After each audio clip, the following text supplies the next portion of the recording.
Om Swastiastu, Om Awignamastu Namusidam, Om Anubatrah Kratawo Yantu Iswata, Om Siddhidastu Tat Astu, Astu Swaha. Perkenalkan, nama saya Paramita Siddhasada Dewi, saya berasal dari Kabupaten Malang. Sebelumnya marilah kita mengaturkan puja Nityam Astungkara ke hadapan Ida Sang Hyang Widiwasa, karena atas asung kertawaranugrah beliau, kita dapat bertemu kembali meskipun dalam keadaan online seperti ini, tentunya dalam keadaan sehat tidak kurang suatu apapun. Yang kedua kalinya, marilah kita mengaturkan puja astuti bakti ke hadapan para maharsi, para empu, para bujangga, serta para leluhur yang telah memberikan jalan dan tuntunan sucinya, sehingga kita senantiasa berada di jalan Dharma. Umat sedharma yang berbahagia, pada kesempatan hari ini saya akan menyampaikan Dharma Wacana dengan tema memaknai ajaran Pancasrada dan mengimplementasikannya dalam kehidupan sehari-hari. Kita sebagai umat Hindu memiliki sastra dan landasan utama untuk mempercayai keberadaan Tuhan, dan kepercayaan tersebut dituangkan ke dalam 5 jenis keyakinan, yaitu Pancasrada. Di sini saya akan mengulas sebuah tembang yang sering dilantunkan oleh umat Hindu di wilayah Kasembon, Malang. Para umat Hindu Dharma, apa iku Pancasrada? Panca kang ateges 5 rukun umat ya iku serodo. Nah, dari tembang di atas, apakah yang dimaksud dengan Pancasrada? Pancasrada berasal dari 2 kata, yakni panca dan srada. Panca yang berarti 5 dan srada yang berarti keyakinan. Jadi, Pancasrada adalah 5 dasar keyakinan umat Hindu untuk mencapai moksa dan untuk menjalani kehidupan di dunia ini. Lalu, apa saja bagian-bagian dari Pancasrada? Srada kang kaping sepisan, bekti mreng Hyang Widiwasa. Nah, bagian Pancasrada yang pertama adalah percaya akan adanya Brahman. Brahman adalah Tuhan atau ide Sang Hyang Widiwasa.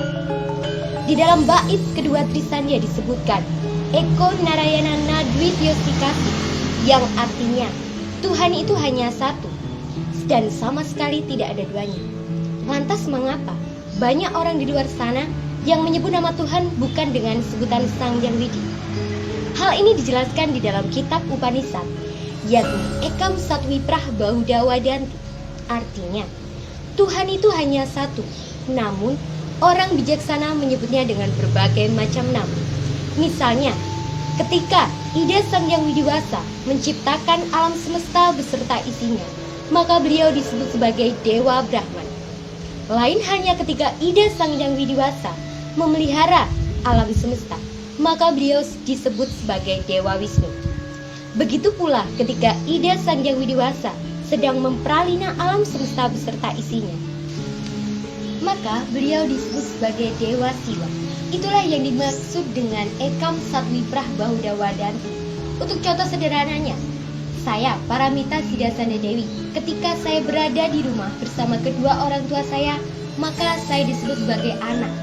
Lain halnya ketika saya berada di sekolah, saya menuntut ilmu, maka saya disebut sebagai siswa. Dene srada kaping pindho, percaya anane atmanira. Bagian Pancasrada yang kedua adalah percaya akan adanya Atman. Atman adalah sinar suci atau percikan terkecil dari Brahman. Atman berasal dari kata At yang berarti nafas, mengandung makna bahwa semua makhluk hidup di dunia ini yang bernafas itu memiliki Atman di dalamnya. Di dalam Bhagavad Gita, Adhyaya 10 Sloka 20 disebutkan, Aham Atma Gudakesa, Sarwa Buta Saya Stita, Aham Adisca Madhyamca, Butanam Sarwa Ewaca, yang artinya, aku adalah Atman, menetap dalam hati semua makhluk. Aku adalah permulaan, pertengahan, dan akhir daripada semua makhluk. Jadi umat sedharma, janganlah kita saling menyakiti sesama makhluk hidup, baik itu manusia, hewan, dan tumbuhan. Karena di dalam diri semua makhluk hidup itu ada Atman di dalam dirinya. Jika kita menyakiti salah satu makhluk hidup tersebut, sama halnya kita menyakiti Atman yang ada di dalam dirinya, sama halnya kita menyakiti Brahman yang ada di dalam dirinya. Karena perlu Anda ketahui bahwa Brahman bersemayam di segala ciptaannya. Ingkang kaping 3 iku hukum karma pala.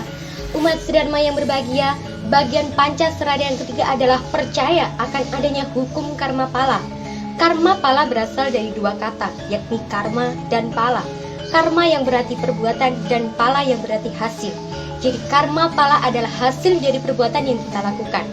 Segala sesuatu yang kita lakukan itu memiliki timbal balik kepada diri kita sendiri. Karma pala berdasarkan waktunya terbagi menjadi 3, yakni sancita karma pala. Itu adalah hasil perbuatan kita terdahulu yang tidak habis kita nikmati sehingga kita nikmati pada masa saat ini. Misalnya, jika kita dulunya selalu berbuat baik, selalu berada di jalan dharma, maka kehidupan saat ini kita akan menikmati kehidupan yang baik pula. Lain halnya ketika kita dulunya selalu berbuat jahat, menghindar dari ajaran dharma, maka di kehidupan saat ini kita akan menikmati kehidupan yang buruk pula. Yang kedua yakni prarabdha karma pala. Hasil dari perbuatan yang saat ini kita nikmati pada masa saat ini juga. Contohnya, jika kita memukul teman, lalu dengan cara refleks teman kita memukul kita kembali, maka di situ kita akan merasakan sakit, sama halnya rasa sakit yang dirasakan teman kita. Yang ketiga yakni kriyamana karma pala, di mana hasil dari perbuatan kita saat ini yang belum habis kita nikmati, sehingga kita akan nikmati di kehidupan yang akan datang. Contohnya, jika pada kehidupan saat ini kita selalu berbuat baik dan selalu berada di jalan dharma, maka di kehidupan yang akan datang kita akan menikmati kehidupan yang baik. Sebaliknya, jika kita pada kehidupan saat ini selalu berbuat buruk, selalu berbuat jahat, maka di kehidupan yang akan datang kita akan mengalami dan menikmati kehidupan yang buruk pula. Itulah yang dimaksud dengan hukum karma pala. Kalau orang Jawa menyebutnya yaitu ngunduh woy prakerti, yakni apa yang kamu tanam nanti akan kamu tuai hasilnya. Ping 4 tejo nganti lino percaya mring punarabawa. Umat sedharma, bagian Pancasrada yang keempat adalah punarbawa. Punarbawa berasal dari dua kata, yakni punar dan bawa. Punar yang artinya lahir dan bawa yang berarti kembali. Jadi punarbawa adalah kelahiran kembali atau kelahiran berulangnya. Kita sebagai umat Hindu mempercayai akan kelahiran kembali, karena kelahiran kembali tersebut akan selalu ada jika sang Atman masih belum memenuhi jalan dharma. Kita tidak akan pernah tahu di kehidupan selanjutnya kita akan menjadi apa, atau tetap menjadi manusia seperti ini, atau bahkan lebih buruk dari ini, atau mungkin nantinya kita akan menjadi hewan maupun tumbuhan. Kita tidak akan pernah tahu. Oleh karena itu umat sedharma, patutlah saya tekankan bahwa kita harus berada di jalan dharma, agar kelak di kehidupan selanjutnya kita tidak akan pernah menjadi manusia yang lebih buruk, ataupun kita akan bereinkarnasi menjadi hewan maupun tumbuhan. Nah, apabila sang Atman sudah memenuhi dan mencapai semua ajaran dharma, maka Atman tersebut akan moksa. Nunggalan kostien seto, tujuan agama kita yaiku arane moksa Pancasrada ingkang kaping 5. Umat sedharma yang berbahagia, bagian Pancasrada yang kelima adalah moksa. Moksa berasal dari kata moksha yang artinya bebas. Bebas dari segala keterikatan duniawi dan bebas dari hukum karma pala. Nah, apabila sang Atman sudah moksa, maka disebut moksartam jagadita yaja iti dharma.